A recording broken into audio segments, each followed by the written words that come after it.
சட்டமன்ற உறுப்பினராக ஒரு அமைச்சராக யாராவது ஒருத்தர் ஆவணிக்கு ஏதாச்சும் செஞ்சிருப்பார். ஆனா சட்டமன்றத்தில் ஒரு பேசுறதெல்லாம் பாருங்க. உதயநிதி ஸ்டாலினை பற்றி ஆவணி நாசர் பேசுகின்றார். முன்னாடி எல்லாம் சேப்பாக் ஸ்டேடியத்துக்கு போனா தோனி கூட்டம் வரும், இன்னைக்கு உதயநிதி ஸ்டாலினுக்கு கூட்டம் கூடுது. பாருங்க, இதெல்லாம் நம்முடைய சட்டமன்றத்தில் அவர் பேசியிருக்கக்கூடிய சில பொன் வார்த்தைகள். ஐயா வடிவேலன் ஒரு படத்துல சொல்லுவார், சும்மா உட்கார்றது ரொம்ப கஷ்டம்பா, உட்கார்ந்து பாரு.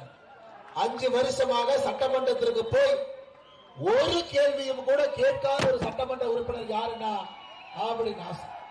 தமிழகத்தினுடைய சட்டப்பேரவை செயலகம் அவங்க போட்ட ஆர்டிஐல கொடுத்திருக்கிறாங்க. இனம் 5ஐ பொறுத்தவரை 16வது சட்டமன்ற பேரவையில் ஆவடி தொகுதி சட்டமன்ற உறுப்பினர் திரு நாசர் அவர்கள் எந்த கேள்வியும் எழுப்பவில்லை என்கின்ற ஆர்டிஐ கூட பதில் கொடுத்திருக்கிறார். அப்ப கேள்வியும் கேட்கல. சட்டமன்றத்திற்கு போனதற்கெல்லாம் ஒரே ஒரு விஷயம் என்னன்னா, உதயநிதி ஸ்டாலினை புகழ்ந்து பேசுவதற்காக மட்டும்தான் சட்டமன்றத்திற்கு போயிருக்கக்கூடிய ஒரு நபர் ஆவடி நாசர். பொய்யை சொல்லி சொல்லி எந்த வாக்குறுதியும் நிறைவேற்றாம 5 ஆண்டு காலத்தையும் ஓட்டியிருக்கக்கூடிய ஆவடி நாசர் அவர்களுக்கு ஒரு வாக்கை கூட நீங்கள் ஆவடியில் அளிக்க கூடாது.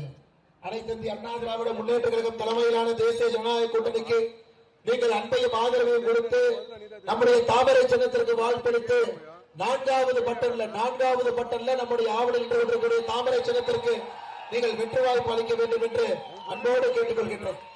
அருமை சொந்தங்களே, ஆவடி மக்களுடைய முக்கிய பிரச்சனைகள், சாலைகள் எங்கேயுமே சரியில்லை, பாதாள சாக்கடை திட்டம் சொல்லியும் கூட நிறைவேற்றப்படவில்லை. சட்டமன்றத்தில் இதுவரை ஆவடி தொகுதிக்காக ஒரு முறை கூட சட்டமன்றத்தினுடைய உறுப்பினர் திரு நாசர் அவர்கள் வாயை திறக்கல. ராம்நகர்ல அவருடைய வீட்டுக்கு பக்கத்தில் இருக்கக்கூடிய மெயின் ரோட்ல தேர்தல் தேதி அறிவிப்பதற்கு 2 நாள் முன்னாடிதான் ரோட்டே ஓடு போட்டு முடிச்சாங்க.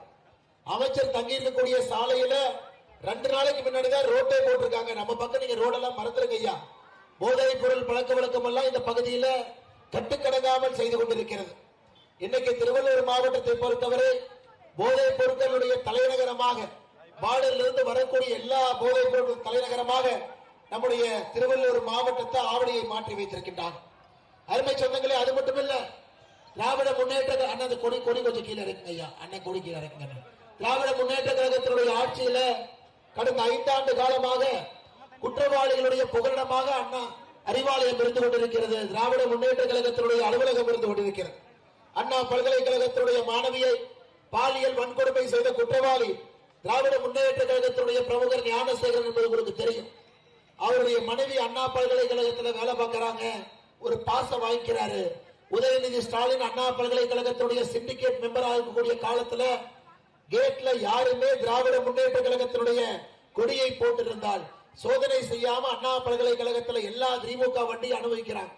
அண்ணா பல்கலைக்கழகத்தில் எந்த சிசிடிவி கேமராவும் கூட வேலை செய்யல.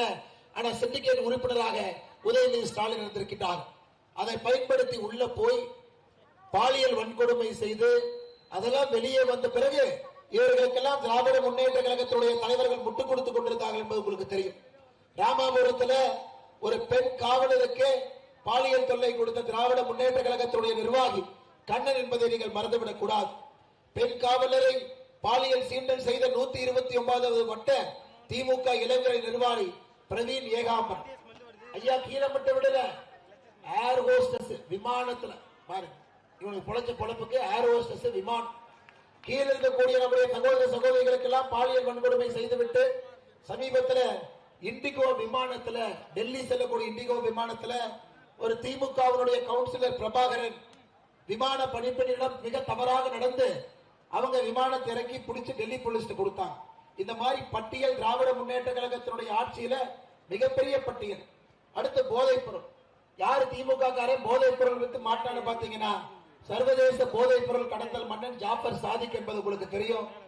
ஒரு திமுக காரன் குவாலிட்டி நல்லா இருக்கணுங்கிறதுக்காக வீட்டிலேயே போதைப் பொருள் தயாரித்து மாற்றிய நிர்வாகியினுடைய மகன் கிஷோர், போதை மாத்திரை விற்பனை செய்த திராவிட முன்னேற்ற கழகம் 53வது வட்ட வர்த்தக அமைப்பாளர் பாபு.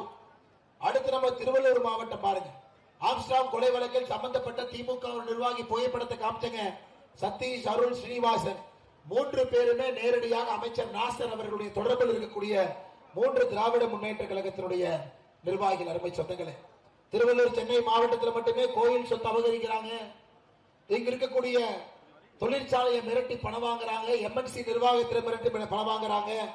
திருவள்ளூர்ல 50 லட்சம் மதிப்பிலான மின் வயர்களை திருடிய திமுக இளைஞரணி அமைப்பாளர் ஆண்ட்ரூஸ் ஐயா, நாசர்ல இருந்து ஆரம்பித்து திமுகவுடைய கடைசி நிர்வாகி வரை எல்லோரும் கொள்ளையடிப்பது, கொலை செய்வது, மக்களை சுரண்டுவது, சட்டமன்றத்தில் ஒரு கேள்வி கூட கேட்காம 5 ஆண்டு காலத்தையும் இந்த உறுப்பினர் ஓட்டியிருக்கின்றார் என்பதை நீங்கள் மறந்துவிடக் கூடாது. அருமை சொந்தங்களே, கடந்த 5 ஆண்டுகள திராவிட முன்னேற்ற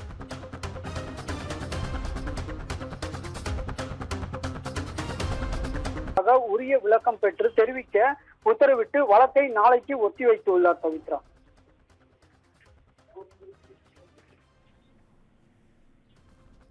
விவரங்களுக்கு நன்றி சக்திவேல்.